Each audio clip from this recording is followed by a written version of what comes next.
John Kennedy stood at the edge of the stage with a stillness that would have made anyone believe he was merely observing, just another husband proudly watching his wife speak with the poise and grace she had carried throughout their 25 years together. The auditorium was packed, reporters crowded the front row, cameras blinking constantly like electric fireflies, flashes popping in bursts that struck her face with cold white light. She didn't flinch, didn't blink, didn't even tremble. Helena Kennedy was a woman shaped by storms, not sheltered from them. But neither she nor her husband could have predicted the one that was about to strike. The conference was meant to highlight charity work, children's education, rural scholarships, and women's literacy projects across the state. Helena had poured her life into it the way others poured ink into paper. Every minute, every ounce of energy was planted into that foundation like roots of a great oak. She knew every statistic by memory, every struggling child by name. She had fought for them in rooms where people rolled their eyes and sipped champagne, promising support only when the cameras were on.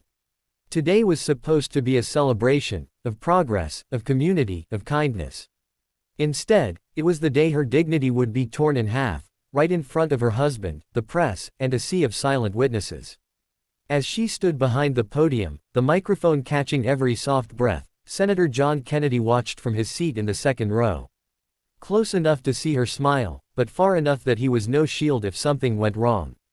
Helena spoke with calm brilliance, about rural girls walking 3 miles to school, about libraries they built where there were once only broken windows, about mothers who learned to read so they could teach their daughters to dream.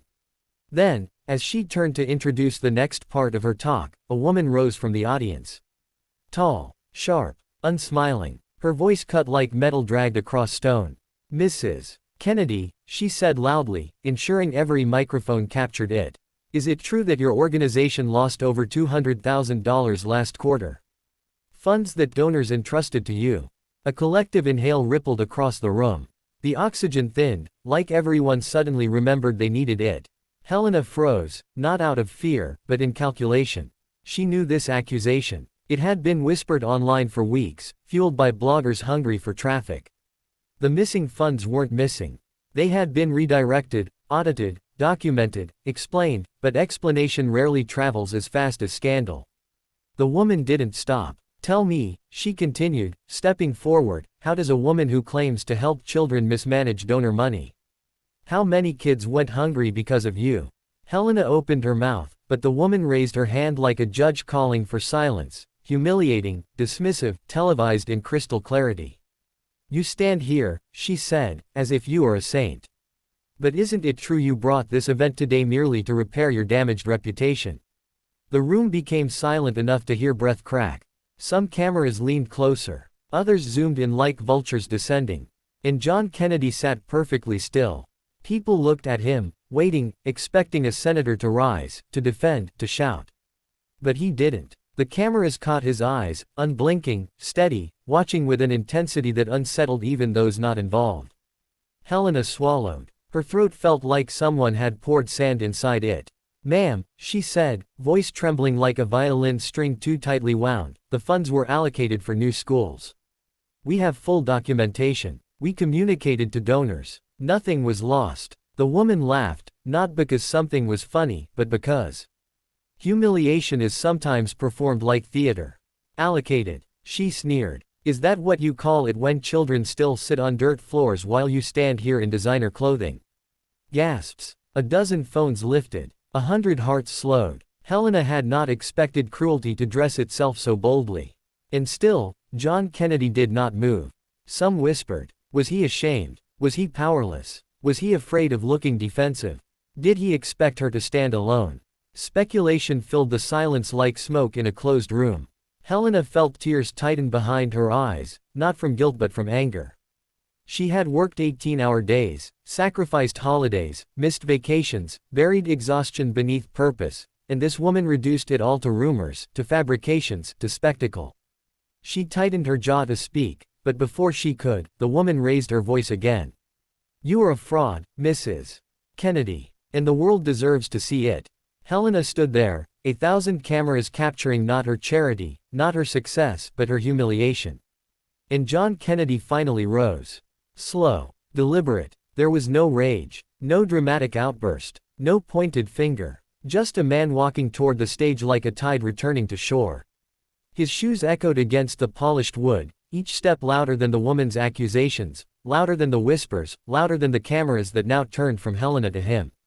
He stepped beside his wife. He did not face her attacker. He faced the audience. Helena looked up at him, uncertain. Was this anger? Was this shame? Was this resignation? He gently touched her hand beneath the podium where only she could feel it. Then he spoke. When a person chooses to serve others, John began, voice steady as stone, it is easy for those who never lifted a brick to criticize how the house was built. The silence now belonged to him. The woman who had accused Helena shifted uneasily. My wife has built schools, he continued. Not theories. Not headlines. Schools. I have walked through them. I have listened to children read books that would not exist if she had not fought for funding. I have seen village mothers cry because their daughters have classrooms instead of kitchens. He paused, letting the weight settle. And yes, funds were moved. We moved them to build 3 new reading centers. We published records for anyone who cared to read them, not just tweet about them. Some reporters lowered their cameras. He turned then, not to the audience, but to the woman who had humiliated Helena.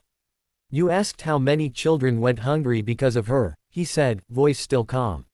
I ask you, how many children have you fed? No sarcasm, no insult, just truth drawn with the precision of a blade. The woman stiffened. She opened her mouth, but words evaporated. John Kennedy continued, you tried to break her. But you cannot break a woman whose purpose is larger than her pride. Helena felt something inside her chest loosen, like air returning after drowning. Tears slid down her cheek, but not from humiliation. From relief. From love. John turned back to the audience. If we allow loud voices to destroy good work, he said, then we teach our children that kindness is weakness. But if we stand behind those who build instead of those who tear down, then one day, those children will stand here instead of us. He stepped aside. Helena looked at him, strength returning like blood to a limb. He nodded gently, silently telling her, continue. She faced the audience again. Not small, not broken, but risen. I don't ask you to trust me blindly, she said, voice now firm, resonant. I ask you to look at the work. Judge me by the children who now read. The women who now write. The futures that exist because we never gave up. Applause didn't explode, it unfolded, like dawn lighting the edge of the sky. One pair of hands began, then another, then a row, then the entire hall until it was thunder. The woman who had humiliated her quietly slipped from the room, not escorted, not removed, simply unable to withstand the light she intended to extinguish. John Kennedy returned to his seat only when Helena placed her hand on his arm. He did not hold the spotlight. He returned it to her. And the world noticed. Later, reporters replayed the moment again and again, not Helena's humiliation, but John's response. Not loud, not violent, not vengeful, just powerful in its stillness. A husband who watched his wife break, and instead of shielding her, reminded her she could stand. Silence had been his weapon. Truth had been his answer. And love, quiet, unwavering, had been the thing that left everyone speechless.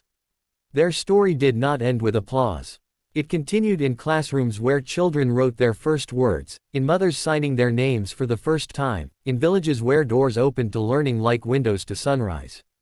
Years later, a child who once sat barefoot on a dusty floor would graduate, holding a diploma with her name written beautifully across it, because Helena refused to be destroyed by humiliation, and because John Kennedy believed in her enough to say nothing, until it mattered most. And when she walked across that stage to receive her honor, Helena sat in the back row, proud but quiet, while John Kennedy clapped, not loudly, not for recognition, but with the same unwavering strength that had saved her once before.